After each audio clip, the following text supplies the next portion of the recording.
வணக்கம் அன்பு நேயர்களே. போன வகுப்பில் பார்த்தீங்கன்னா 12 ராசிகள் பற்றி பார்த்தோம். அதே மாதிரி ராசியோட அதிபதிகளை பற்றி பார்த்தோம். இப்போ இந்த வகுப்பில் பார்த்தீங்கன்னா இப்போ நட்சத்திரங்களை பற்றி பார்ப்போம். 27 நட்சத்திரங்கள் இருக்குது மொத்தம். இந்த 27 நட்சத்திரமும் என்னென்னன்றதை ஃபஸ்ட்டு பார்ப்போம்.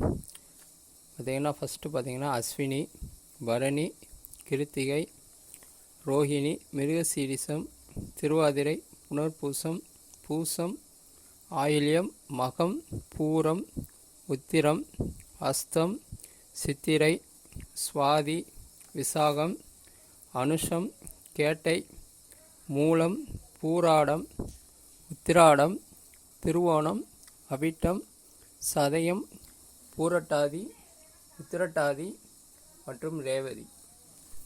27 நட்சத்திரம் சொன்னேன் பார்த்தீங்களா. இப்போ 27 நட்சத்திரம் எந்தெந்த ராசி கட்டத்தில் வருதுன்னு பார்த்தோம். இப்போ மேசத்தில் அஸ்வினியோட 1 2 3 4 பாதங்கள், பரணியோட 1 2 3 4 பாதங்கள், கார்த்திகையோட முதல் பாதம்.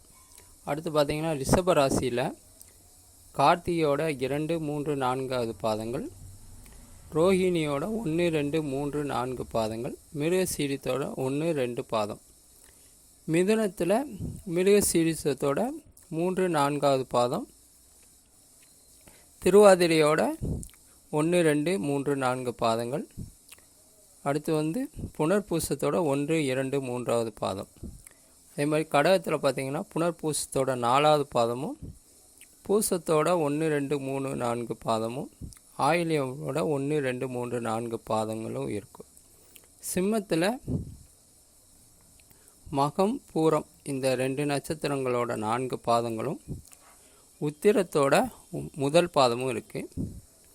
கன்னியில் உத்திரத்தோட 2 3 4 பாதங்கள், அஸ்தத்தோட 1 2 3 4 பாதங்கள், சித்திரையோட முதல் பாதம் 2வது பாதம் இருக்கும். துலாமில் பார்த்தீங்கன்னா சித்திரையோட 3 4 பாதங்களும், விசாகத்தோட 1 2 3 பாதமும், சுவாதியோட 4 பாதமும் இருக்கும். விருச்சிக ராசியில் விசாகத்தோட 4வது பாதமும், அனுசம், கேட்டை இந்த 2 நட்சத்திரத்தோட 4 பாதமும் இருக்கும். தனுசில் பார்த்தீங்கன்னா பூராடத்தோட 4 பாதமும், மூலத்தோட 4 பாதமும், உத்திராட நட்சத்திரத்தோட முதல் பாதமும் இருக்குது. மகர ராசியில் பார்த்தீங்கன்னா உத்திராடத்தோட 2 3 4 பாதங்களும், திருவோணத்தோட 4 பாதமும், அவிட்ட நட்சத்திரத்தோட முதல் 2 பாதமும் இருக்கும். கும்பத்தில் அவிட்டத்தோட 3வது 4வது பாதமும், பூரட்டாதியோட 1 2 3 பாதமும், சதயத்தோட 4 பாதமும் இருக்கும். மீன ராசியில் பூரட்டாதியோட 4வது பாதமும், ரேவதியோட 4 பாதங்களும், உத்திரட்டாதியோட 4 பாதமும் இருக்கும்.